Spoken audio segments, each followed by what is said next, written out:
March has been a fantastic month for us. We went to Airecon, but what was our favourite board game this month?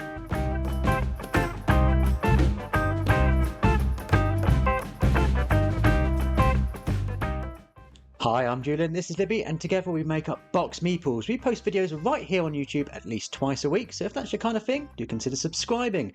We play many board games every month, and today we're going to talk about the favourite ones that we played in March. This month is super tricky for me. We went up to Airecon and we had the opportunity in the evenings to play lots of different games with a lot of our friends, and they make it the great experiences that turn a game into like a game of the month kind of play for me. And there was so many to choose from with a lot of friends, but I think just pipping at the post this month is one of my favourite games anyway, so I think that help matters, and it's Dwellings of Eldervale. We hadn't actually managed to get it to the table for a little while, so I was a teeny bit rusty on the rules, but we played with our good friends Rosie and Doug from Cozy Board Games. If you don't know them, you should check them out.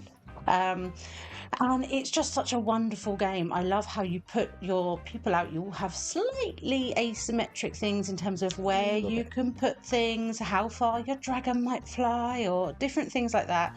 And when you bring those workers back in, you're not losing a turn. You're getting to do lots of stuff with it. You've managed to sort of build out a little engine to be able to do stuff as you bring them back home again. And even if you lose a battle, you're still going to get an extra sword to help you out next time. So there's lots of little tweaky bits in this game that just I think really sing, and I'm very much looking forward to comparing Dwellings with Andromeda's Edge, which is kind of a sort of reincarnation with a space theme. You can see how that compares to this, but at the moment, Dwellings is one of my favourite games. I love those monster, noisy faces as they go along, although it was very difficult to hear them in a convention hall. So they kind of lost that slightly at Airecon, but usually when we get it to the table at home, they just add that little bit of drama that's so much fun. It does have a massive table presence, and lots of people coming round having a look at what we're playing, because it's quite an investment in time to fit into an evening.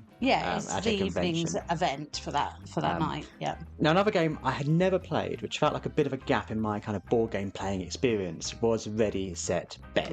Now, a lot of people absolutely love this game, but we'd never really played it because we'd never had the opportunity really to play it. You really need to get a lot of people to gather around to really invest and get involved in the game. Yeah. So if you don't know what it is, it's basically a horse racing game where one player is rolling dice to determine where the horses on the board are going to move.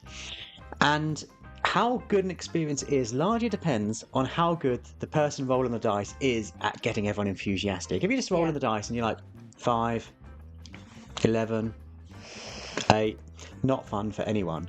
But we were really fortunate the person rolling our dice was like, and 7's made an early lead, and now 8 is breaking on the outside, that leaves 10 in the dust, and now 11 has finally broken through there, making a headway into the final quarter now. And it got us so involved because he was so good at that kind of patter. If you're a bit self-conscious about doing that, don't worry, there's an app that works really well. Yes. But it was just so much fun to really get involved in that, get enthusiastic about, horses. I made the foolish mistake of thinking that 7, that's the most common number on a duo of dice. Let's just this isn't Can't Stop. No, let's just back the 7 horse. I can't lose. But there's a really clever system that if you roll the same combination or the same number on a combination of dice more than once, they get a bit of a boost, except for 7.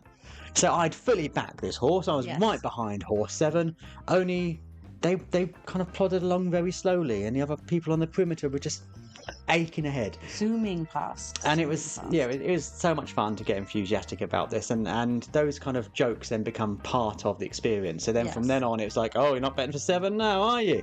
Well, you went all in for 7, filling up every single line of the betting possibilities there, and I think that really, those sort of things that happen during the game, particularly if it happens in the first round, you end up having this sort of continual joke throughout the other rounds of the game, which, I mean, every time Julian even edged his chip towards a 7, we were all guffawing.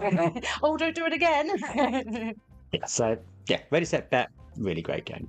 Yeah, and I like how there's an extra potential of betting rule each time a new round comes out. You've got a new opportunity to bet for something different. I like how that mixes it up as well. Obviously, if you want to buy any board games, good place to go is your friendly local game store. It is indeed, and for us here in the southeast of England, our friendly local game store is Chaos Cards, and we do have a discount code for them in the description for you. So if you're looking to buy online, then pop that in at the checkout and you can save yourself a few pennies. The discount code does renew quite frequently, so if you aren't on the latest video, or if it isn't working, then just hold fire for a little bit and you can get a new code. But as always, thanks so much for watching. Bye!